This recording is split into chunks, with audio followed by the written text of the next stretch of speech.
Okay, everyone, let's get underway. Sorry that we're a couple of minutes late, but there's still plenty of time for this fascinating debate about relationship between the European Union and UK institutions, particularly Parliament. I'm told to emphasise that this is not a political debate about Europe, but very much a debate about understanding the institutions involved and relationships, and it's part of very much a project by the Houses of Parliament Outreach Service to develop an understanding of processes and institutions. Anyway, I'm looking forward as a business and economics correspondent at BBC News, looking forward very much to improving my understanding of the workings of the EU and the British Parliament. I'd just like to introduce our guests, Lord Boswell, formerly Tim Boswell MP, Conservative MP, now crossbench member of the House of Lords, Chairman of the EU Select Committee. I've got Professor on my left here, Professor Andrea Biondi, Professor of European Law here at King's College London, Bill Cash MP, MP for Stafford, and at the far left, my left, Sarah Davis, Clerk of the European Scrutiny Committee, House of Commons, and on my far right, Jake Vaughan, Clerk of the EU Select Committee, House of Lords. Now I'm going to ask each speaker, the main speakers, to stick to 5 minutes, and I will be rather tough if they go much beyond 5 minutes, and that gives plenty of time for everyone to ask their own questions and chip in. So I'd like to start with Lord Boswell to give us the opening 5-minute presentation. Thank you very much, Lord Boswell. Well, thank you very much, Chairman, and good evening. Not many people know as much as they should about the House of Lords.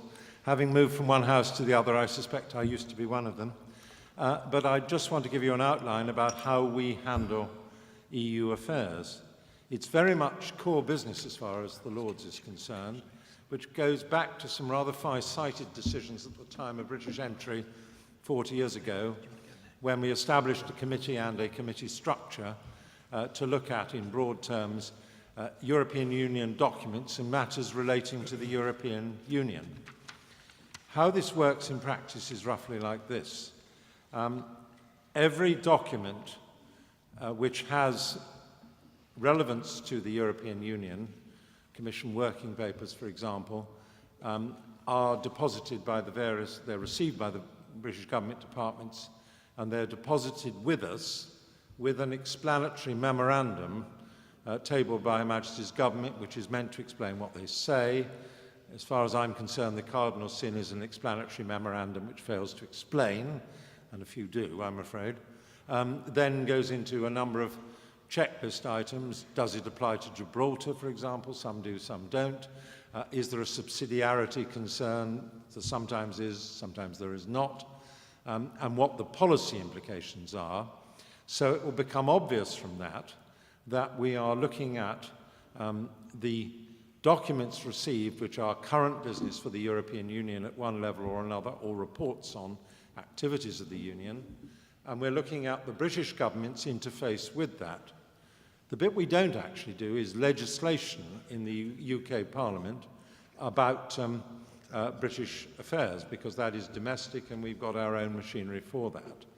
But in order to look at this fairly substantial volume of work, that is a little short of 1,000 documents a year, we have a structure which is surprisingly large. We have one overarching European Union Select Committee with just under 20 members, which I chair, and then we have all those and other members form part of 6 subcommittees which look at specific subject areas: finance, economics on the one hand, internal market, and a number of other issues, labour and transport issues, that's number 2. External affairs of the European Union is 3, or C. Energy, environment and agriculture, justice and institutions, and then home affairs and justice matters. That's 6 committees.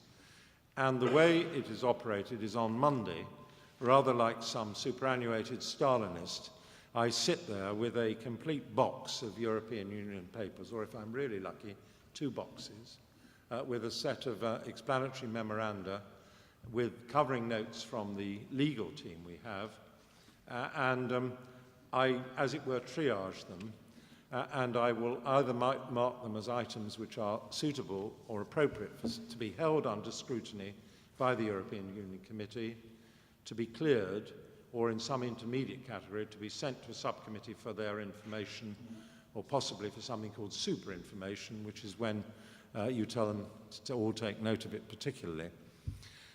And while those documents are held under scrutiny, there is a reserve. British ministers are not meant to make decisions until they are cleared from scrutiny. Now, in practice, we have, and that triggers a continuing dialogue, and some departments, and I know at least one coordinator is here, do better than others, or are more alert to our interests than others. Occasionally, you have to put the boot in, and I have written more rude letters in my current capacity than I ever did in nearly 25 years as an MP, but that makes me feel better. Now, how it works, I couldn't possibly do it on my own. We have these 6 committees. The number of peers engaged is nearly 10% of the total number. It's 75, roughly. And rounding the terms, we have a staff of about 25, including the legal advisors and the clerks I mentioned, the policy analysts. And as these go out to the various committees, it is their job to do detailed scrutiny and to consider them further and see whether the scrutiny reserve can then be lifted, and to undertake a dialogue with ministers. Now, what this means in practice is, I think, the dialogue in various forms, and and if not the clearance, the continuing correspondence, all of which is in the public domain, unless and until it is finally dispatched. It also generates a capacity for inquiries on the back of those scrutiny requirements and self-generated inquiries by the committee. I'll give you an example. Our overall committee is currently about to undertake one into the role of national parliaments in the European Union. It's a huge volume of work. The way the Lords is structured makes it particularly appropriate for the detailed subcommittees to give detailed scrutiny to the individual items, and we do produce some very detailed reports. Occasionally, I think government departments are a little bit put out that we ask such detailed questions, but I'll give you an example of 2 things we've done recently. The financial transactions tax, where we produced an extremely critical report and said to the government, you've got to do something about this, which they've now done. And another one was on women in boards, and genuinely, I think, across the political divide, there was no dissent from the principle of getting more women onto boards, but there was a considerable dissent about whether or not this required to be done at European level, which brings me neatly to the issue of subsidiarity, which is whether or not action should be taken at European level, or could be better discharged at the level of the member states, and also proportionality, which is a somewhat fuzzier concept. And we have now, under the Lisbon Treaty, the opportunity of playing the yellow card together with other national parliaments. We have to get, I think it's 18 houses. Some have one house in parliament, some have 2, to raise a formal objection. But we are not only in dialogue with our own government, but of course with the Commission and otherwise. I just don't want to prolong this now, so let me just pick up some themes. I think the first one is there's a clear interest in engaging national parliaments more closely, and perhaps doing it on a slightly less literal basis, simply on subsidiarity issues. It's about saying, look, we're worried about this, we don't think it's the right thing to do, we don't think you've thought out the details, and let's have a discussion either with the Commission or through Her Majesty's government. There's a strong interest in what we would call outreach events like this to explain what we're doing, because it can often sound very technical, but it's still very necessary. There's a quite strong interest in what we call in-reach, which is making sure that our colleagues in other parts of the House of Lords are aware of what we're doing and its importance. And above all, and I'll conclude on that at this stage, there is a very strong interest in getting a closer citizens' understanding of what we're all about in this very complicated process. Thank you. Thank you.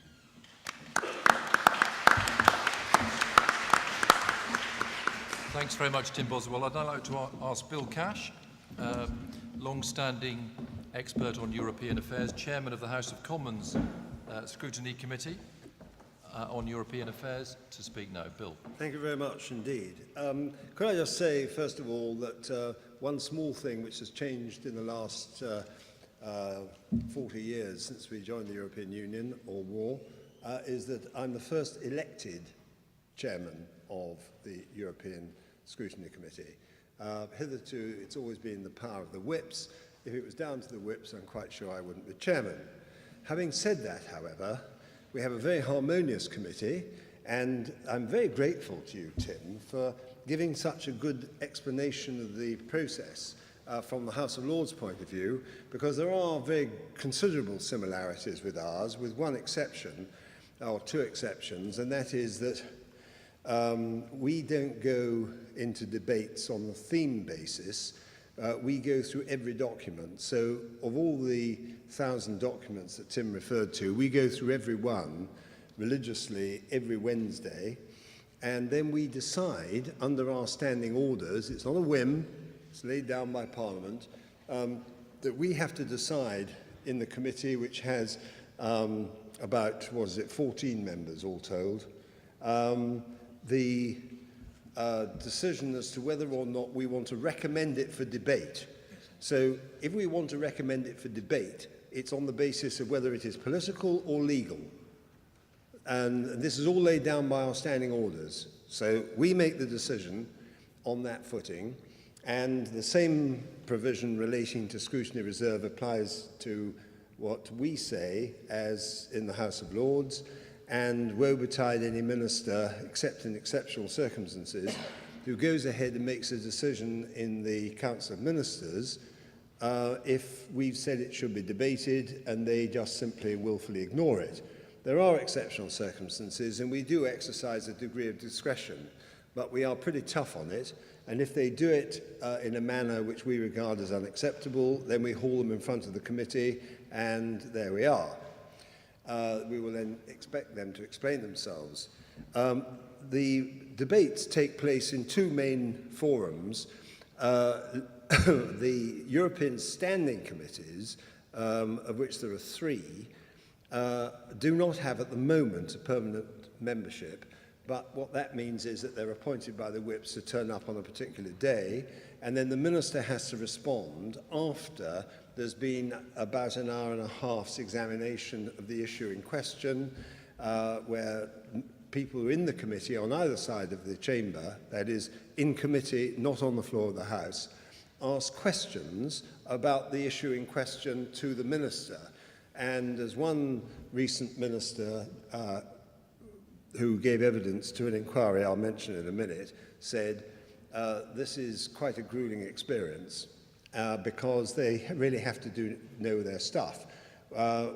My committee at the moment is proposing, well, we're holding an inquiry into European scrutiny, because as chairman I wanted to sort out two things in my new capacity, and having been on the committee since 1985, right, so that's quite a long time, therefore I have quite a lot of knowledge of what's been going on over all those years, and having been elected 2.5 years ago, my first step was to set up an inquiry into the relationship between British sovereignty and the European Union.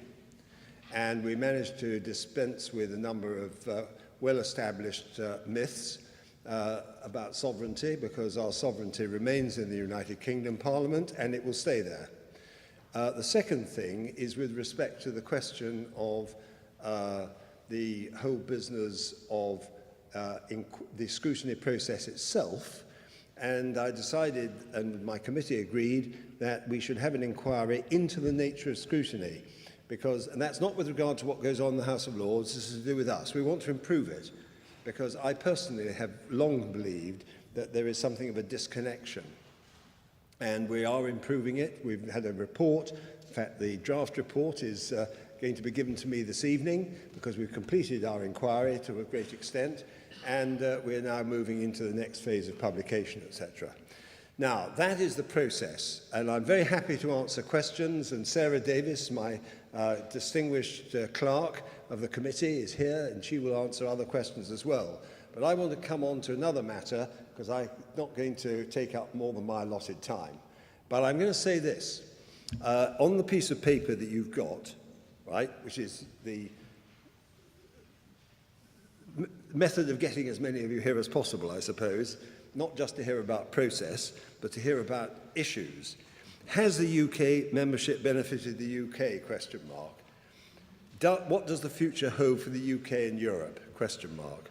How does Parliament debate EU issues? Well, the third point about the debating issues I've covered to some extent. In the 5 minutes allotted to me, I'm not going to deal with that, but I am going to deal with the first two very quickly. And I'm going to say what I think. And I'm going to step back from my position as chairman of the committee, and I'm going to tell you what I think as a member of Parliament who is one of the signatories to the referendum bill which has been deposited and on which questions can be taken later if you want.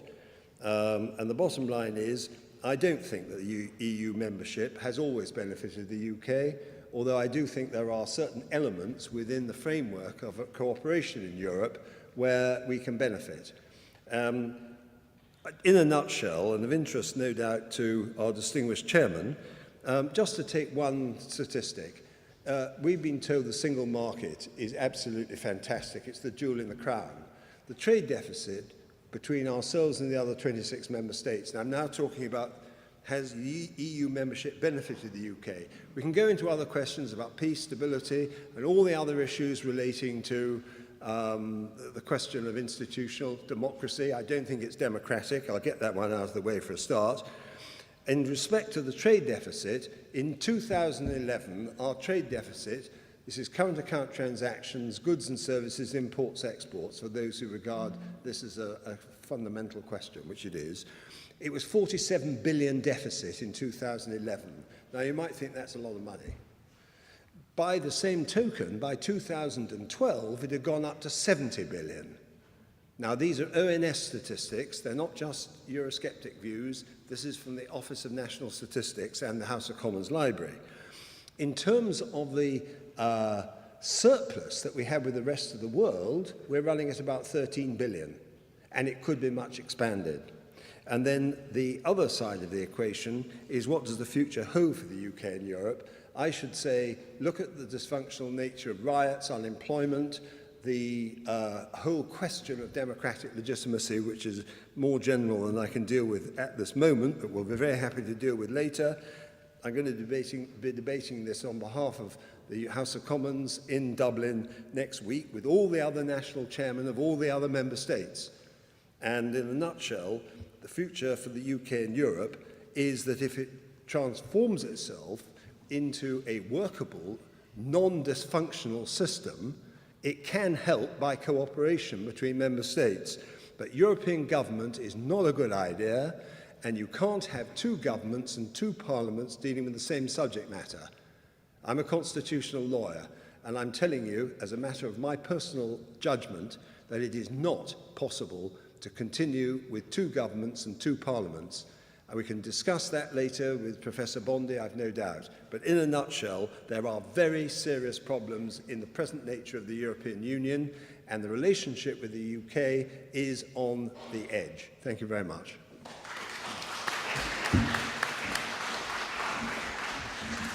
Thanks very much, Bill. I'd now like to introduce Professor Andrea Biondi, Director of the Centre for European Law here at King's College London. Andrea. Thank you, Chairman. And I'm going to use just 15 seconds of my time just to thank on behalf of the Centre for European Law at King's College London, the House of Parliament, and in particular the Outreach Service. We were extremely happy to be associated in organising this event. I actually think that this is one of the main functions of universities, to try to get as much as involved as possible in public life. Whether academics can have any kind of impact, well, that's a different point. But, you know. Anyway, Europe. There are some advantages about coming last, because you could simply say everything has been said so eloquently from the previous speakers. So, you know, I could actually restrain myself and just simply defer to the experts. But, you know, I'll try to add a couple of comments. I think, you know, it's been mentioned the word already. I think that the theme that we are discussing tonight is really democratic legitimacy in an extremely complex organization such as the European Union. And we've been discussing this theme for the last 50 years.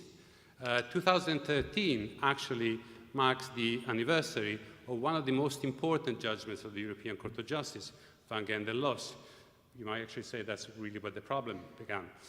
In that judgment, the court established that the treaty is not just, in those days was the European Economic Community, was not just another international agreement, but was something different because it did create individual rights.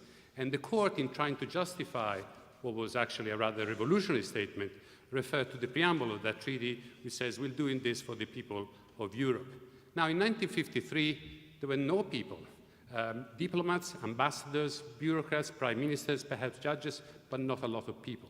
Now, so the question for now is, 50 years down the line, is it still the same case? We're actually still dealing with a European Union without people?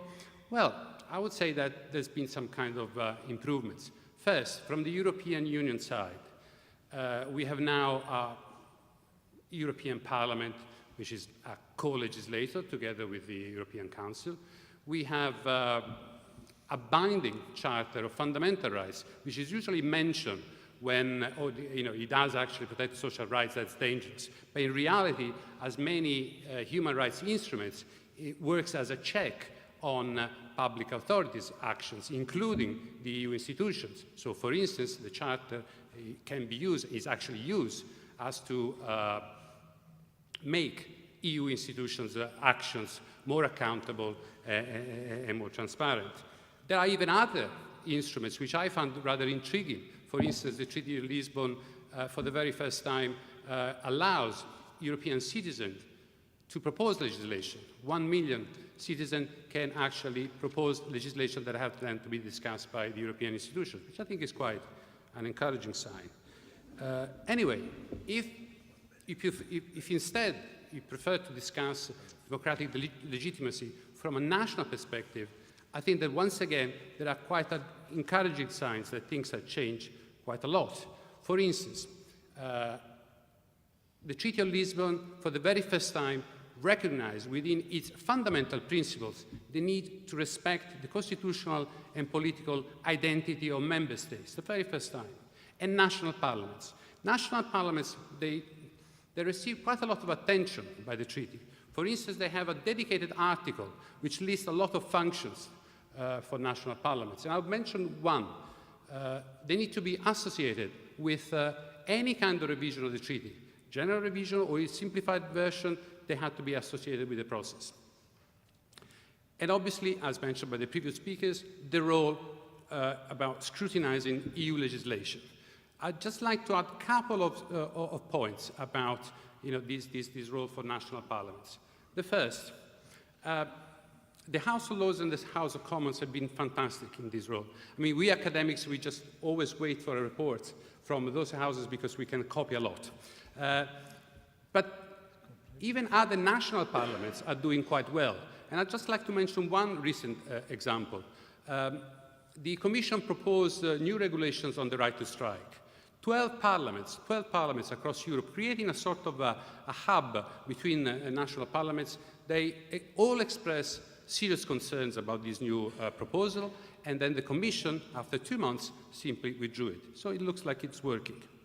Second comment is, if a national parliament still dislike a piece of EU legislation because it might be against subsidiarity, disproportionate, does not, anyway, let's say it's unlawful, the national parliament can ask its own government to bring a specific judicial action before the European Court of Justice. The European Court of Justice has always been extremely reluctant to get involved in any kind of discussion about allocation of powers between member states and the Union, and then because we're friends, we could actually say that usually when involved, he tended to side on the EU side. But this new form of action, I think, would require the Court of Justice to take a much more robust approach to the question of checking the limits of EU competence. Obviously, there are so many other problems that can be discussed, and I think that one of the big points is really the coexistence between national parliaments and the European Parliament. Also, the fact that EU legislation is most of the time extremely detailed and technical, so sometimes even checking how it works is complex. Or, for instance, the fact that lawmaking procedures at the European level are so long and so convoluted that, again, it makes more difficult to follow exactly what's going on in Brussels and in Strasbourg. But hey, nobody's perfect, so hopefully we can still improve things in the next 50 years. Thank you.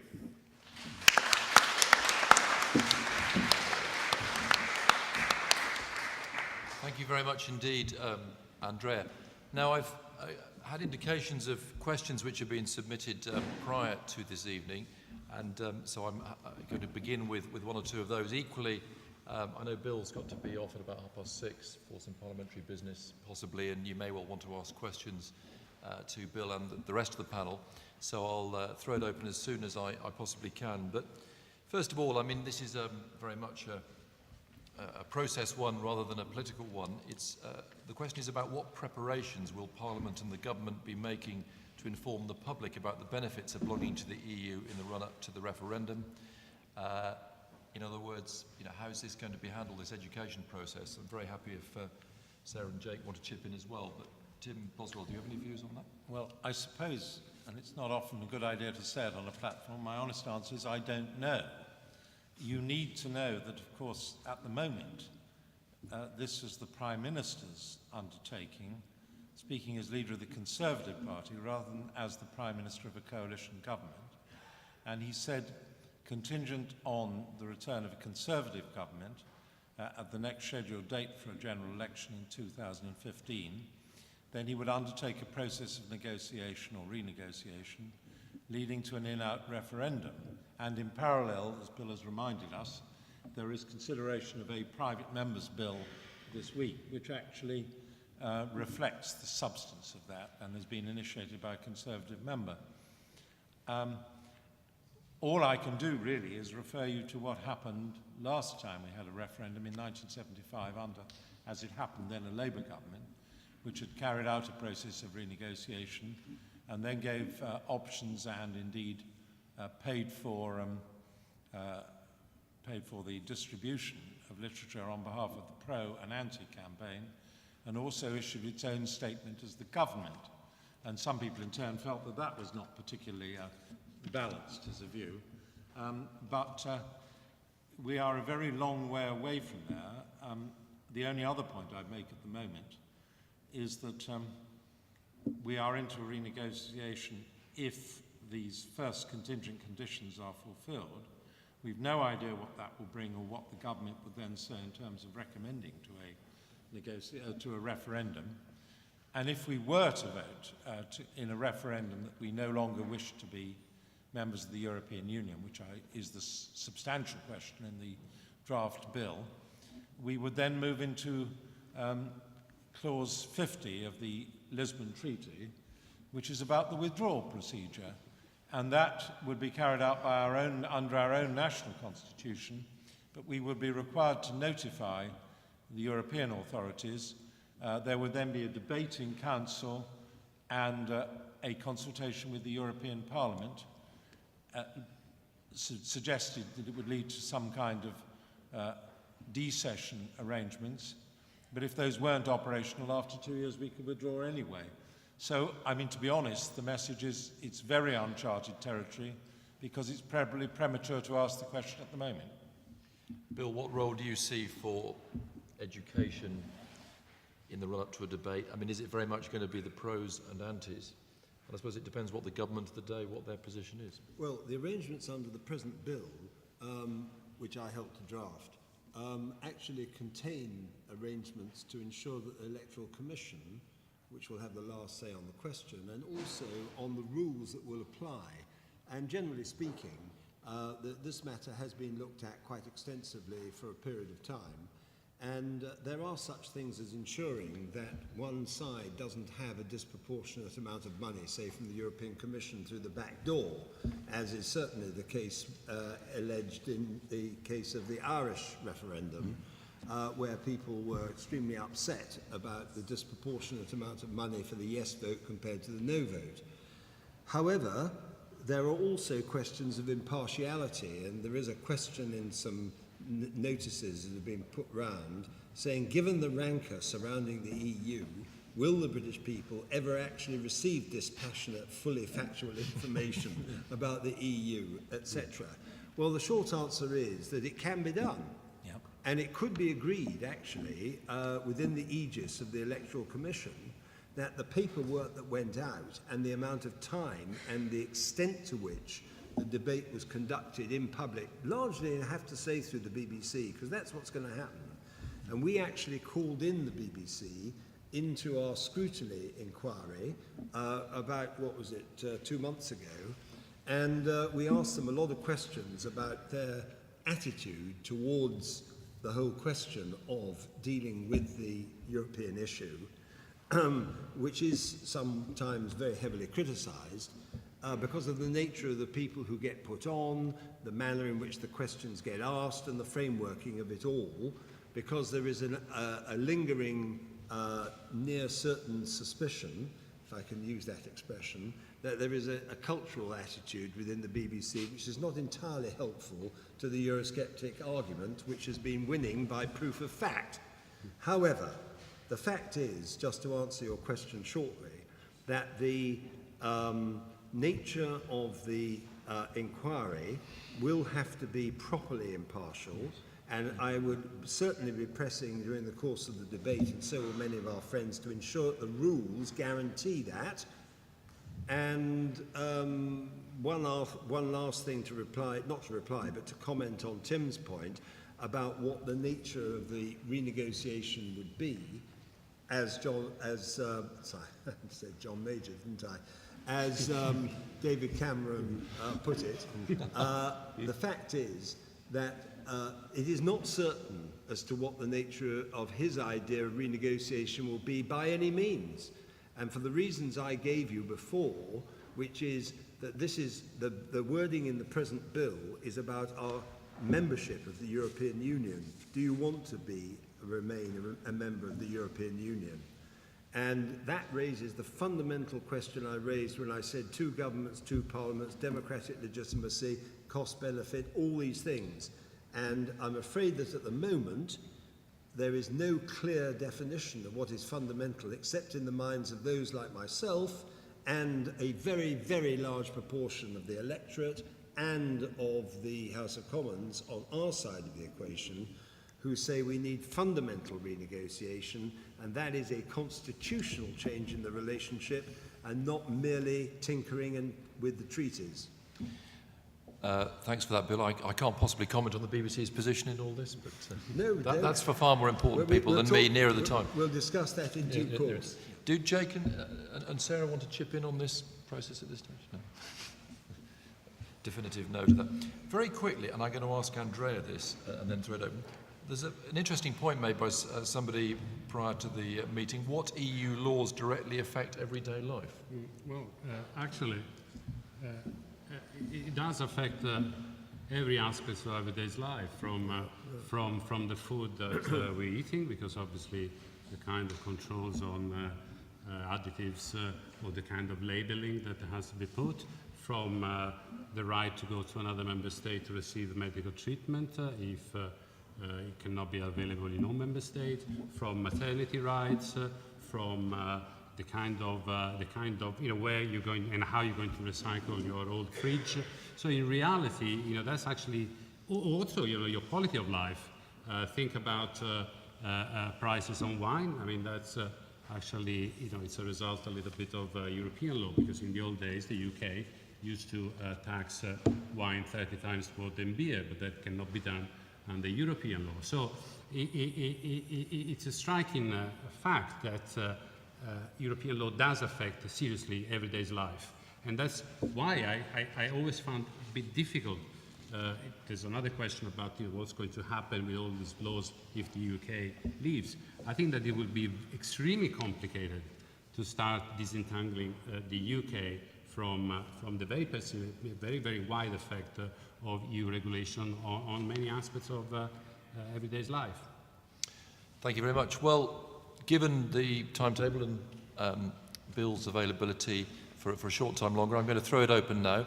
I would urge you, we haven't got roving microphones, but if you could basically ask your question as clearly as possible. We do have a roving microphone, so if you could wait till that arrives and then maybe identify yourself and go ahead and ask the question. How does the microphone look? Yep, yes, sounds good to me. Yeah, Brilliant. lady here, thank you. Just there. There, sorry. Hello, my name's Helen Jeffries and I work in a central government department. And so I'd like to ask the members of the panel, what is the most helpful thing that a government department can do to help you with EU scrutiny? And conversely, what is the least helpful thing that we could do? What would really annoy you? Tim Boswell? I think the short answer is the most helpful thing you can do is keep in dialogue. If you have a problem, like your minister's going to a council meeting and needs to get cover to make an agreement, we can, if necessary, and I think the Commons have a different procedure, but substantially, we can give you a scrutiny waiver to do that. We can still keep our gloves on the table and say we're holding the item under reserve. The least helpful thing you can do is to try and bluff and hope we'll go away, because we won't. Yes, we had John Cunliffe, who is the the UK ambassador to the European Union, on 2 occasions in the last 8 weeks. One to give formal evidence, which is on the record, the transcript of which is available for anybody who wants to read it. And the other was an informal meeting that we had with him in Brussels about 2 weeks ago. This is very important because the interface between the committee and the consideration of the directives is very much conducted through the aegis of our debating procedure and our analysis. But what we get is an explanatory memorandum from the government, but it's been brokered effectively by the United Kingdom representatives in Brussels who speak as diplomats to the other member states and their equivalents. It's called COREPER, the Committee of Permanent Representatives, but each member state has its own. Well, for reasons that are pretty obvious, 27 member states talking to one another about these complex questions is a very difficult process. And the most helpful thing that can be done is actually something which Simon Hicks, who you know of course, who comes from, which is its university, London School of Economics, and he we don't mention that word here. Oh, I beg your pardon. Right. Well, Simon Hicks came and gave evidence to us last week, and he says, and I think this is a very interesting piece of evidence, that the people who are doing UPCREP work, that's the civil servants, through the various departments funneled through UPCREP, is actually not a diplomatic service entirely. It is a legislative process. Now, this could have quite a significant bearing on the way we start looking at this, because on the basis that that is the case, then it is really important that we have a completely transparent arrangement. And he's run, and I'm going to leave us at this, a project called Vote Watch, which for those of you who are here to be educated on the subject, and I'm very educated by reading their reports, they've been through a very, very large number of regulations and decisions and the manner in which they were arrived at. And I'll leave you with one statistic, and Sarah will put me right if I've got it wrong. Of all the regulations and decisions that have been taken on which it was possible to arrive at a decision, I think that's the way to put it, which was a possible outcome was the words, France and Lithuania agreed to 100% of everything that went through the system, right? However, you may suddenly think to yourself, oh, well, in that case, the belligerent, awkward squad in Westminster and in the United Kingdom probably only allowed 30 through. No, we allowed through 90. And I think Simon said last week that, in fact, the figure had gone up to 96. So in practice, what is happening is something which really has to be evaluated, because it's not everything the European Commission puts forward. It gets more complicated than that. But there is an inbuilt bias to consensus. And that raises questions, I'm sure you'd agree, as a constitutional lawyer, about questions of legitimacy. Because people go into ballot boxes in polling booths to put their cross against the decision as to what kind of government they want. And qualified majority voting, which takes place in the Council of Ministers, is not a given, but it is definitely overriding, in many cases, decisions that might otherwise have been extremely controversial within a given member state's parliament. Thank you. As the gentleman over here. David Conway from Civitas.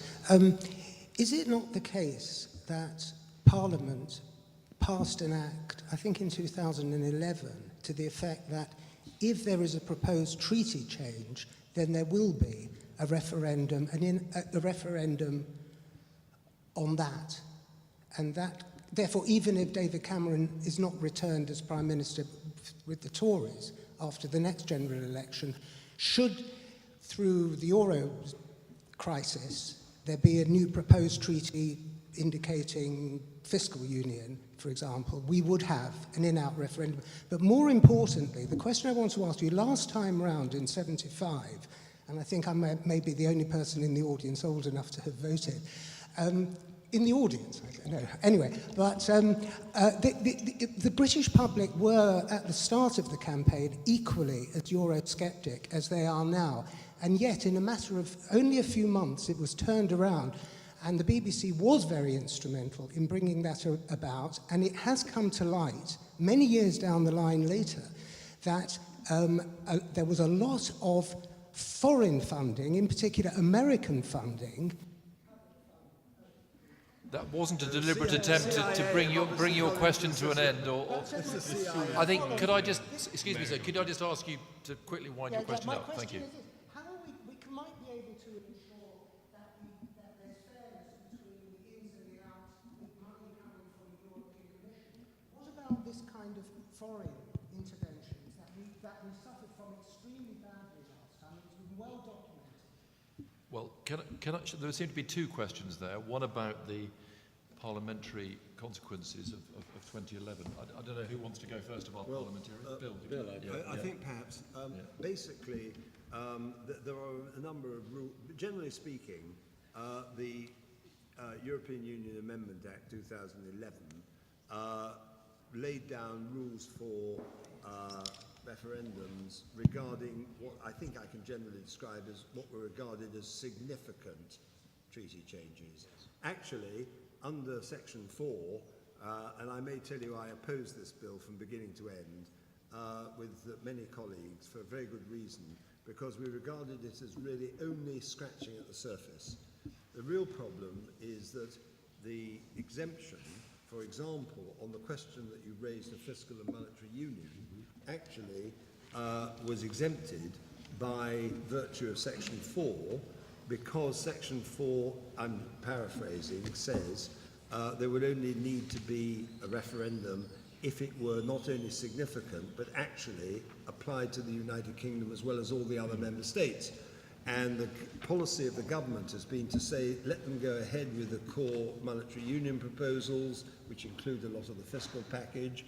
And the net result of that is that we are excluded from an automatic right to a referendum. However, for those of us of that mind, that's been overtaken actually by David Cameron's decision that as far as his government is concerned, or as Tim put it, his party is concerned, this in or out referendum, which is included in this bill, if it were to be enacted, would actually completely override all the other stuff in the act you referred to. So we're actually at the present moment in quite a good place, and that's why I'm putting my name to that bill. I mean, first of all, on the points that Bill has made, I wouldn't disagree with his general analysis. I just make two comments. The first is it's open to member states to use an enhanced cooperation procedure, and they can then go ahead with certain things, and that is the basis for the financial transaction tax. Now, it wouldn't be difficult to see that it has a huge impact on the City of London and raises issues in connection with the integrity of the single market. And obviously the sorts of assurance that are around there are absolutely central. Equally, and we saw this with the so-called fiscal compact, of course, other member states can write a new treaty at any time they like. but they just can't call it a European treaty unless and until it's brought into the European Union. So that's that side of it. Second point I rather wanted to pick up, because I think Bill has pointed to something you should be reassured about if you come from that vein of opinion. I think the big change from the 1975 referendum is we now have got the Electoral Commission, and that should act as an independent filter against what I might call any attempt to distort it. Now, things can always go wrong, and people will often question the decision, particularly if it's not the one they wanted. But on the whole, I hope that at least when we get to a referendum, if we do, it will express the will of the British people, and then we'll all know where we are. Andrea? No, actually, just to reiterate exactly what Lord Boswell said, is that we already have two treaties with the Eurozone rules that apply to Eurozone members, and then the others. So, in reality, we had a de facto two Europes. And I think that is really a matter of great concern, because in the past, when you negotiated monetary union and you had the ECOFIN meeting, the British Chancellor was there. What you get now is just a short briefing of the meeting of the Eurozone member states at the very beginning and the very end. So, there are some serious constitutional problems that need to be addressed, because you have really now two sets of rules. Could I just say I agree with that, and actually I don't regard this, and I've said it repeatedly in the House of Commons, as a Eurozone crisis. It's a European crisis, European Union crisis, because, as you quite rightly say, I mentioned before, you can't have two governments and two parliaments. That's my personal opinion, and I think it will break up for practical reasons to do with unemployment and all sorts of things that we haven't got time to go into. But basically, at the constitutional level, and a matter of constitutional propriety, not only do you have the government of the United Kingdom, which has the right, because it's a voluntary engagement through the 1972 Act at Section 2, we could repeal that if we wanted to. In addition to that, we have this accretion of decision-making powers which have been conferred by treaties under that Section 2, which have enabled more and more growth of the other kind of government, because it's imposed on us through qualified majority vote, which creates the conflict, or at any rate the dissonance, between having a government in the United Kingdom or any other national parliament and the government of Europe, if I can use that general expression. And in addition to that, what Professor Biondi has said is absolutely right, which is that actually there is, in addition to that, two other governments in the field of monetary union, which is the Eurozone and the non-Eurozone. I regard all this as completely unnecessary, by the way, and I think we should have a convention of all the member states, rather like the Philadelphia Convention, and I put this to David Cameron in an open, public, televised meeting the other day, or a year ago, and I said, really, we need to have such a discussion with all the member states present as in terms of leadership, so the prime ministers are there with their foreign secretaries, and all the national parliamentarians, and let's have it out. Because actually we could, in maybe 2 weeks, it may be a bit longer, I believe that with a properly constructed agenda, it would be possible to actually make sense of something which could still work, which is association between member states. But at the moment, it just isn't working. And I think there are constitutional, political and economic issues at stake. Okay, I think we'll leave the issue about whether the CIA funded the any aspect of the campaign, but I'd love to continue that maybe another time. But there's a gentleman at the very back there.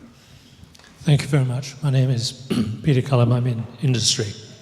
It's a question about the institutions, firstly for the Professor. It was mentioned that recently under Lisbon, various people got the idea to propose legislation other than the Commission. My question is a historical one.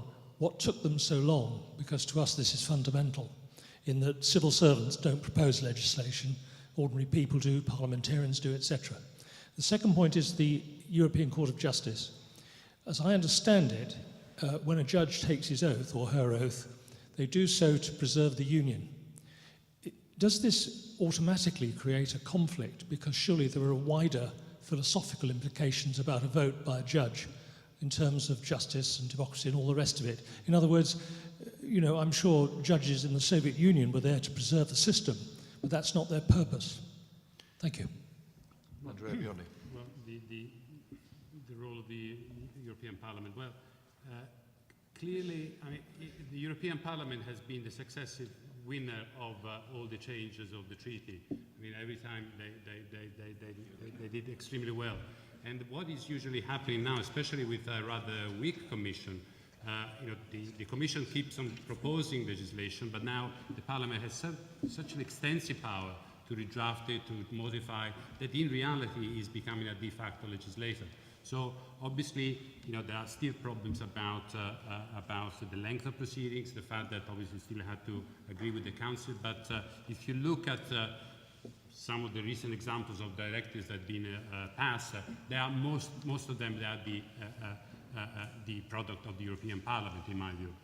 Concerning the European Court of Justice, that's an interesting question. First of all, the court has changed a lot over the years, because it used to be a small unit with the rule that every member state has the right to appoint a judge. When there were 6, 9, 11, there was a different body. Now there are 27, soon 28 judges. First of all, we had already some problems about consistency of decisions between the different chambers, because very rarely now the court decides in its full composition. So there is a problem of organization. What you refer to is the kind of sort of the role of the court. Well, I think that again the Treaty of Lisbon, in my view, has introduced a technical point, but a very important one. We never had any kind of checks on appointments of judges. The Treaty of Lisbon instead set up a new committee which now has to vet candidates. And this committee, which is actually chaired by our Supreme Court judge, Lord Mans, has been extremely robust, and we had some candidates being rejected on the grounds that they did not have the expertise, they were not qualified enough. So in my view, the main point about the Court of Justice is that it has to be subject, as all the other European institutions, to control transparency, in particular on the quality of appointments. Could I just come in on that and say I'm very glad to hear what Professor Bondi said. We keep on agreeing here. Yeah, I know, but it is extraordinary. Actually, there is far less to disagree about once we've got past the fundamentals, because anybody who sees the potentiality for cooperation between member states in this global contracting world would realise that it's very important to have dialogue and discussion. Actually, on the question of the European Court, of course, each member state has signed a treaty which gives precedence to the the European Court of Justice over its own legal system. And indeed, of course, that is represented by Section 3 of the European Community Act 1972, which says that every decision that is taken by the court is in fact binding on our Parliament and indeed on us. The case in question, which raised the very important issue, which was Factortame, did also, and this is the bit that sometimes gets overlooked, say that, in fact, this is Lord Bridges' judgment, the word voluntary, which I mentioned earlier, which I don't think has been given quite enough emphasis, not today, but in general, and that is that we are abiding by all these laws by the, as it were, umbilical cord of that provision, which is that we agreed to do it voluntarily. And the assumption that has been made, and if I made any contribution to these debates over the last 25 years, it's been to try to draw attention to the fact that our sovereignty in our parliament, or indeed in any other parliament, has not been wiped away, despite the assertions of the European Court of Justice, who actually continue to claim that they have primacy over the constitutional law of all the member states. Now, we've never accepted that, and by the way, nor has Italy, has it? And several other countries, but we are quite emphatic about it. That's the point I want to make. Lord Boswell. Well, I can't claim to be a lawyer, which Bill is, but I can tell you, and I dare say I'm the only person in the room, I've actually elected judges in a completely different capacity, because I used to be a member of the Council of Europe Parliamentary Assembly, and I think a distinction we may need to return to later in the questioning, that is, of course, in relation to the European Court of Human Rights, and is a completely separate structure and separate convention from anything binding the European Union. I personally would like to give an endorsement to the need for judicial appraisal and competence, and I think we are improving that, as we should do in the European Convention. I would like, on the other hand, slightly to warn people, and it's up to them, they make their own judgment, or whether or not this is right. But I don't think that the justices of the European Court of Justice, or indeed it's sometimes argued ex-commissioners who have sworn an oath to the loyalties of the European Union and are receiving a pension therefrom, are necessarily morally inhibited or skewed in their judgments because they're members of an institution. I mean, no more so than if I've taken an oath as a member of the House of Lords. This sort of prevents me from doing what I think is right in relation to anything. I don't believe that, but some people may wish to. I think there's one point on what Bill has said where I'd actually say the news is rather better than in 1972, because we took this very clinical view that we should enshrine, but in our own legislation, the primacy of the European Court and its judgments, and of European law over British law, but we retained the notional capacity to withdraw if we found that arrangement intolerable. It's often not noticed, but the Treaty of Lisbon actually now provides for the first time a vehicle under which that can be done. If you look back to the debates in the 70s, people said, but we're joining an eternal union. And people then said, oh yes, but it's like the United Nations Charter. There's no get-out clause. There is a get-out clause, which I think reinforces the point that there is a fundamental retention of sovereignty if that is what we choose to use. And that's Article 50. Right. There's a gentleman just along there. Thank you. Thank you. My name's Edward Tynan, and I just wanted to probe a bit more on what Mr. Cash said. I think he was referring to really the democratic deficit in the EU when he was referring to the Council of Ministers and how some decisions are reached there. I was just wondering, can you just maybe comment further, or say on European Council summit level, about how important policy decisions are taken and basically how that's fed through into basically scrutiny at national parliament level? Is there a lack of information available at national parliament level, in select committees, etc., on how important decisions are reached at that level? Are minutes taken at those summit meetings that are, distributed afterwards at national parliament level, that you can sort of probe and see why a certain course was taken or not taken? Well, there were many reasons why I opposed the Maastricht Treaty. I led the rebellion against it, against John Major's government, hence the slip of the tongue the other day, a few minutes ago. But actually, one of the reasons was the notion of co-decision. And that was at that point in its infancy. It is now endemic. And for practical purposes, when decisions are taken in a huge range of matters, the decisions are taken by co-decision with the European Parliament.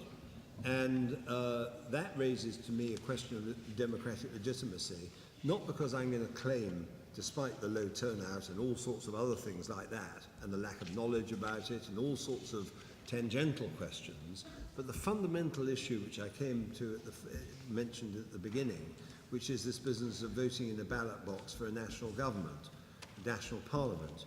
And basically, I just can't, despite the fact that I have perfectly good working relations with members of the European Parliament, I had a meeting, we had a meeting yesterday, as did Tim, with the Constitutional Committee of the European Parliament, the president of which is, the chairman of which is Mr. Cassini from Italy, and so on. And the bottom line is that we have very amicable discussions, but there is a real difference.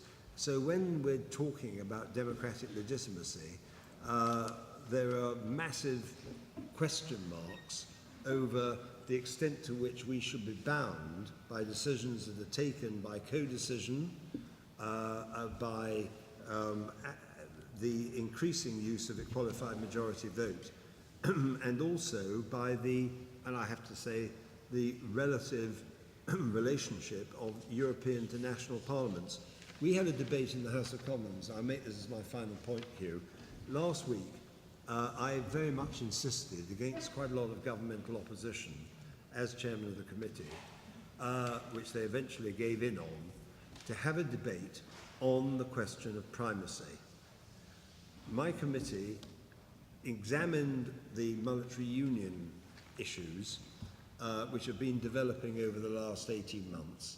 And we said we've reached a point, I'm paraphrasing the report now, we've reached a point where we think now the Barroso Commission put out a document called the Blueprint for a New Europe, in which they alleged a number of things. It's 52 pages long, and amongst it, it said the European Parliament, and only it, is the Parliament for the European Union. And they refer to primacy and the making of votes in that. Then the Van Rompuy, working in parallel, conclusions in December, the summit, said that the European Parliament, and again I'm slightly paraphrasing, in the conclusions said the European Parliament and the national parliaments are commensurate. Now that is equivalent to saying that both have equal legitimacy.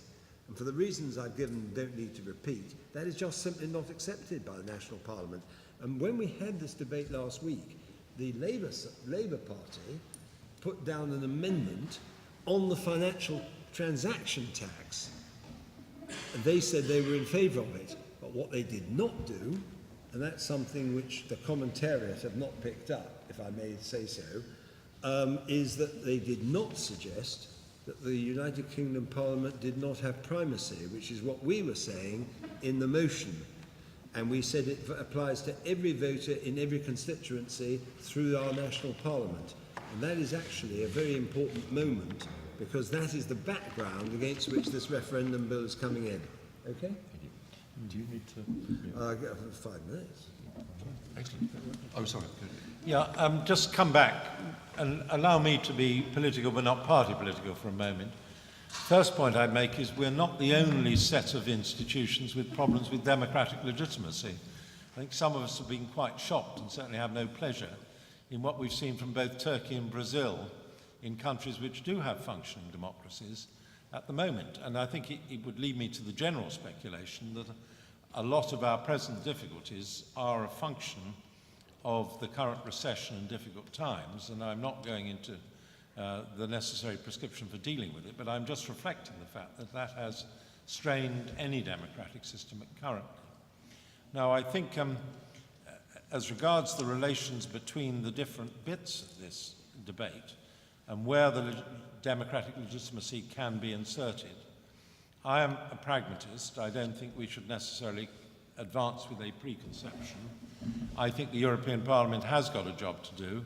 It would typically be done on specific areas where they are dealing with European Commission proposals or initiating their own dialogue with the Commission, often at a fairly technical level. Matters like the Services Directive, where some British MEPs were very influential. Current discussions on the Common Agricultural Policy, where there are literally hundreds of amendments. Lucky, and I wish them well with those amendments.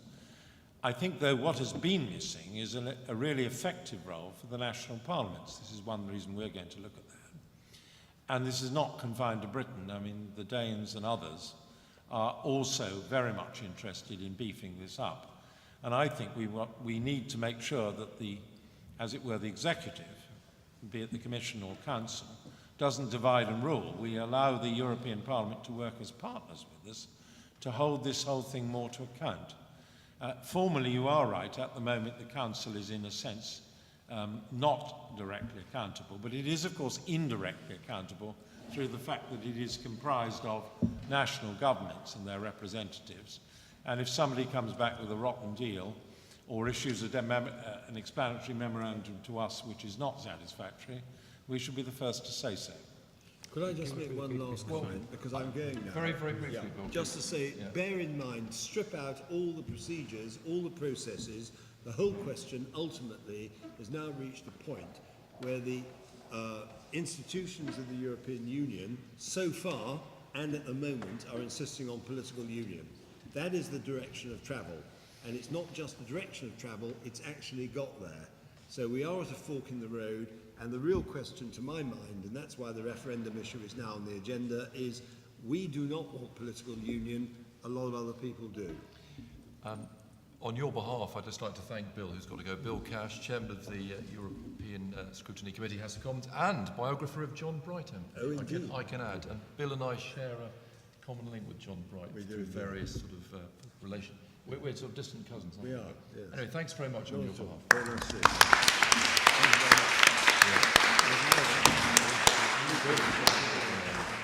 Okay, there's a gentleman here, and do feel free, anybody on questions of procedure, to ask questions to Sarah and Jake about the Commons and Lords respectively. My name's Michael McCarthy. I'd like to follow up on what Mr. Cash said about you can't have two parliaments.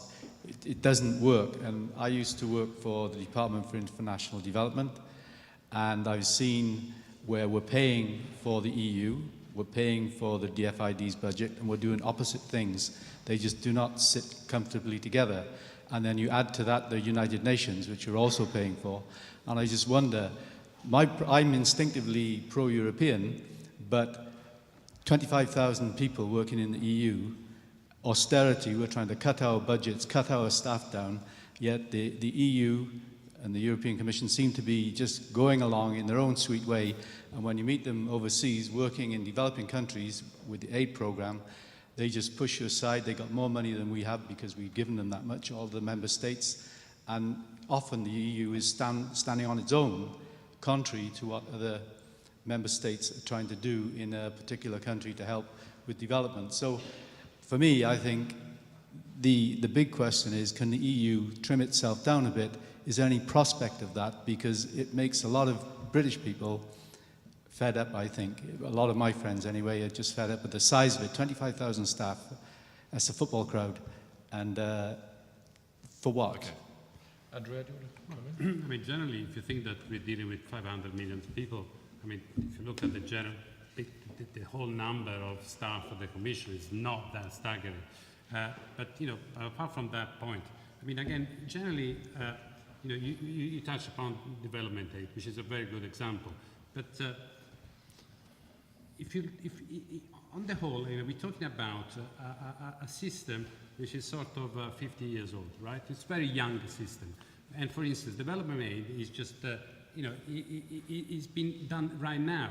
For instance, you know, we actually have now more rules, how to coordinate commercial policies and development aid. I mean, you know, we are working on these things. And certainly, in my view, just more a question of transparency, coordination with different policies that simply say, well, it doesn't work.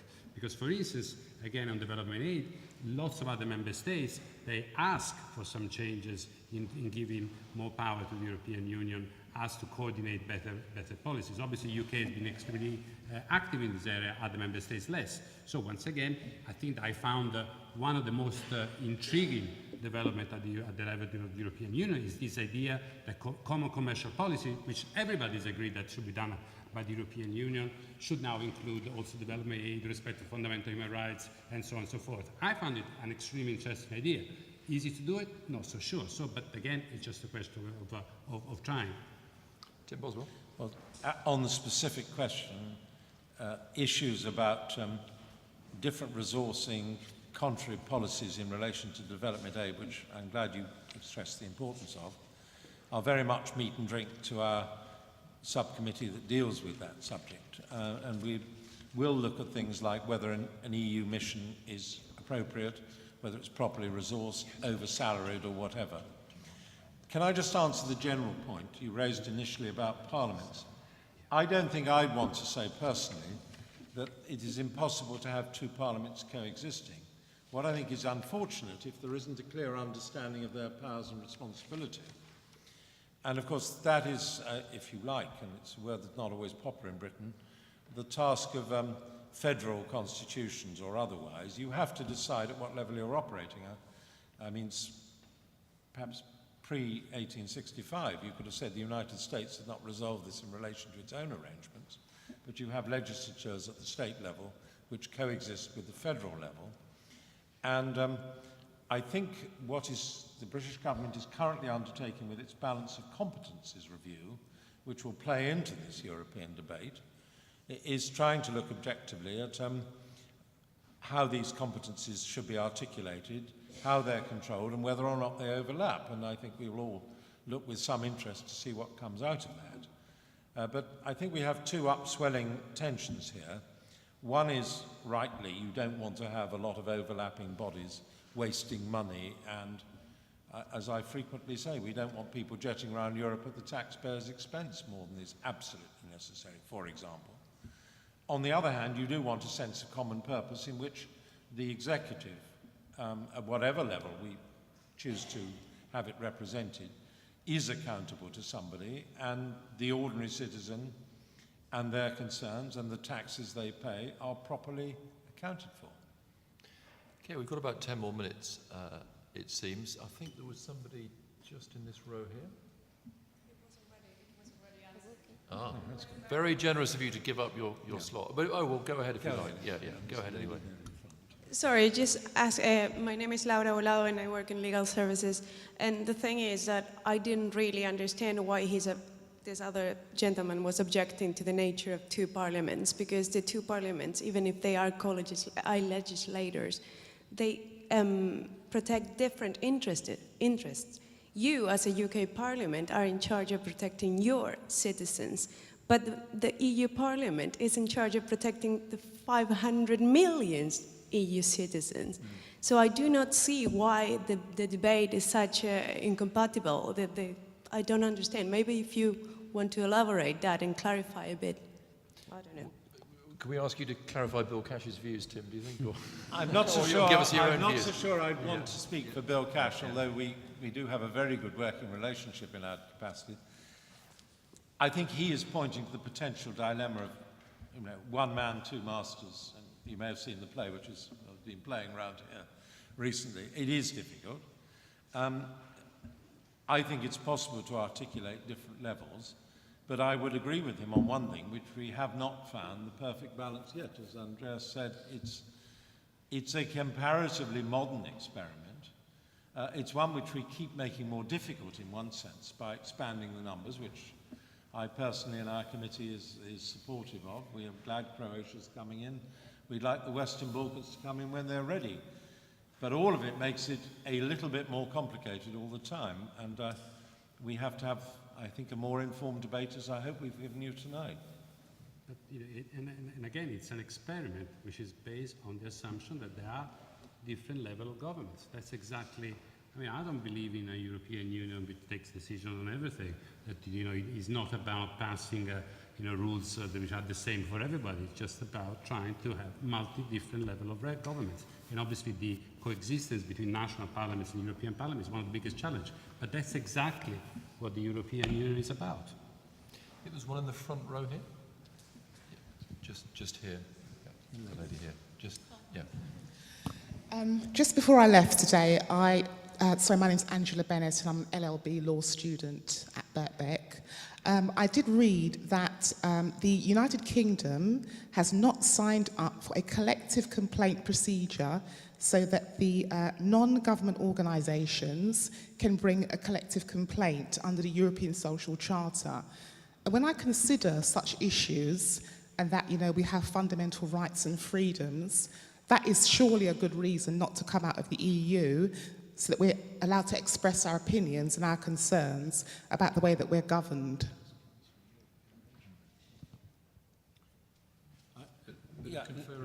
I'm conferring, but Detail on that. I think I'm right in saying that this is Council of Europe Convention, the European Social Charter, and it has been the British, and not uniquely the British, position that for reasons maybe we think our arrangements are superior, maybe we think, and I suspect this is often in the minds of government, we may think we don't want to make that commitment, but we have not signed up to that particular convention.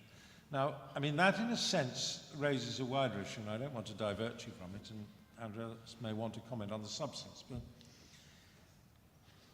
within a lot, and I noticed one of the questions which had been sort of drafted and came to us, there is a sort of assumption that everything works exactly the same for everyone. Now, it is within one body of law, but there are a whole series of different overlapping qualifications, and member states may issue reservations about particular things. For example, you take the whole business of justice and home affairs. Now, the British position is generally we can opt into those. That's a formal procedure.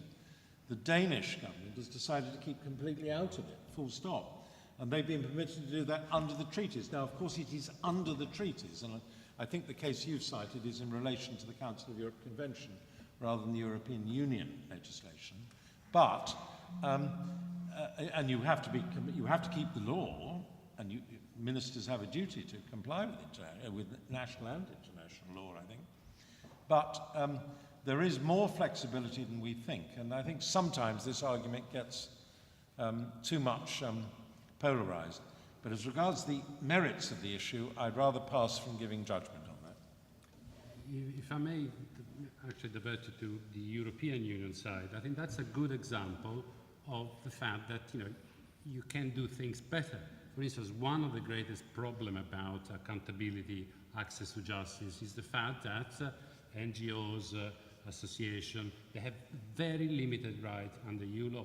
For instance, it's very difficult to bring a challenge against the directive. The courts are extremely reluctant to allow it, despite the fact that now we have a charter, other international also obligations to do so.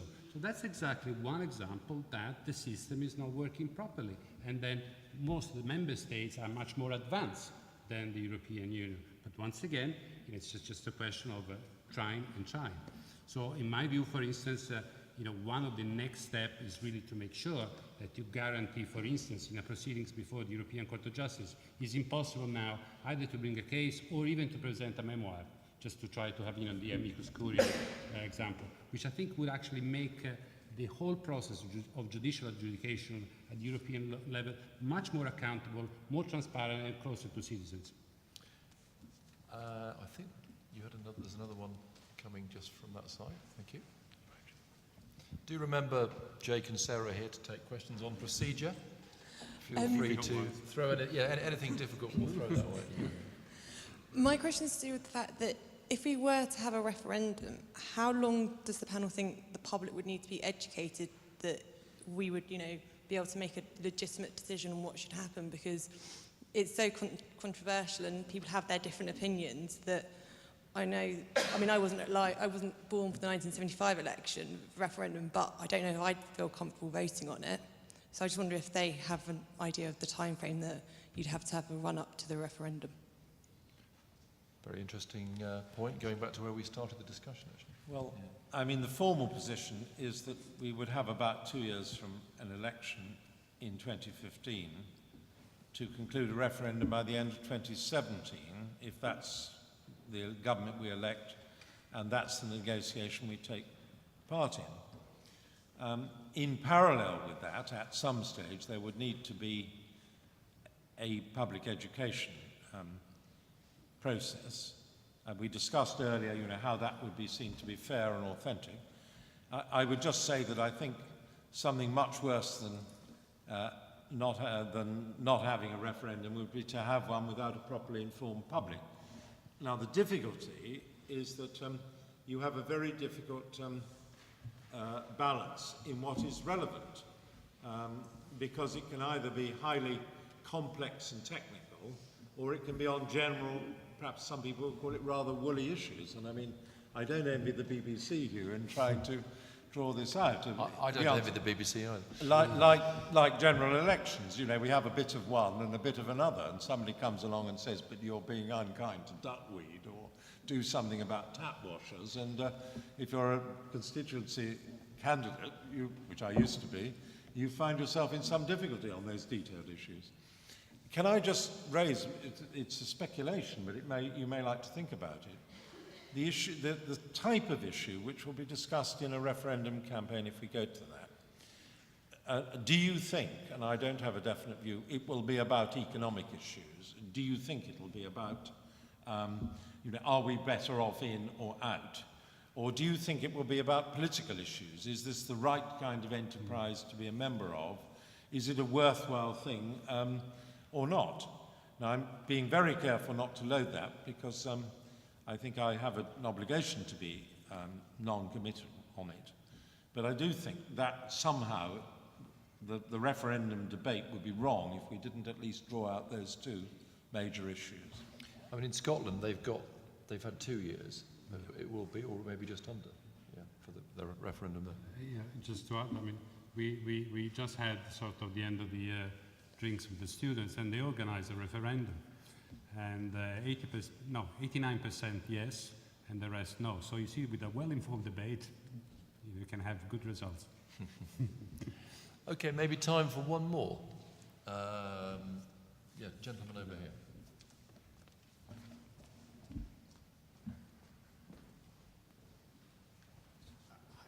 Thank you very much.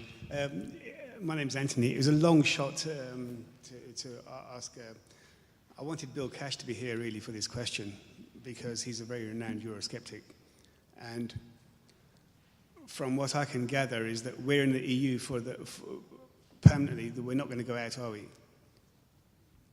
We're actually there. I did some research before I came here today, and apparently the US did more for the EU to be established than the UK did after the Second World War, when originally the EU was a steel and coal community, wasn't it? That's how it was founded, yeah? Do you mind, in the interest of time, just phrase your question? I see which way you're interested in.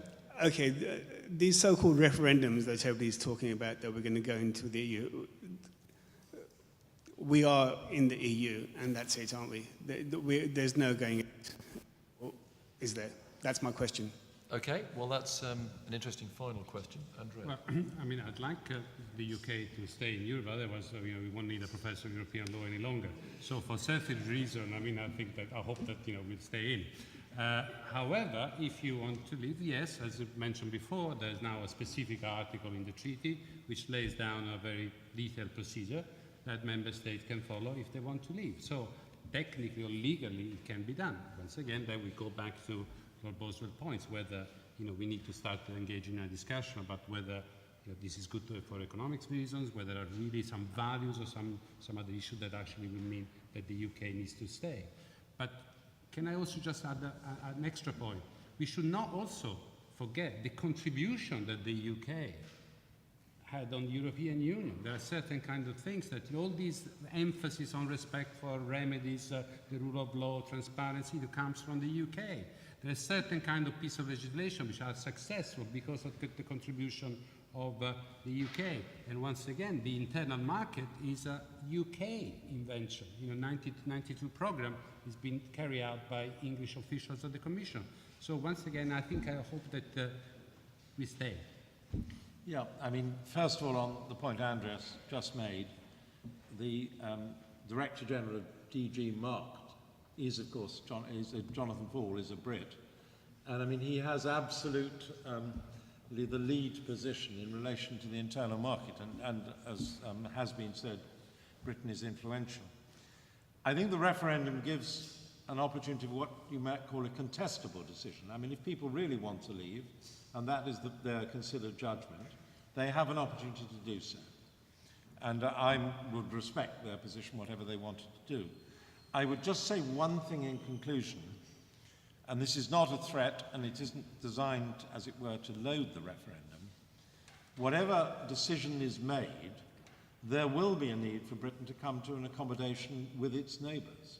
It may not be a formal constitutional arrangement, but we do have countries close to us who are trading, who are active, and one assumes, even if we've left the European Union, and Andreas has lost his job and I've lost mine because we both arise from that we will have to find some way of dealing with them.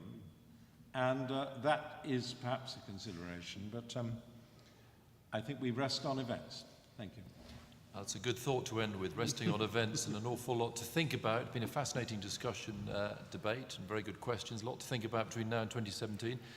But on behalf of the Houses of Parliament Outreach Service in King's College London, I'd like to thank all of you for coming along and contributing. There are refreshments to follow, and you are very welcome to stay on for that. And on your behalf, I'd like to thank Sarah Davis and Jake Vaughan. I'm sure they'll be staying on and can maybe chat a bit more about some of the aspects of what we've been discussing. But particularly thank Professor Andrea Biondi and Lord Boswell as two of our main speakers this evening. Thank you very much for being here.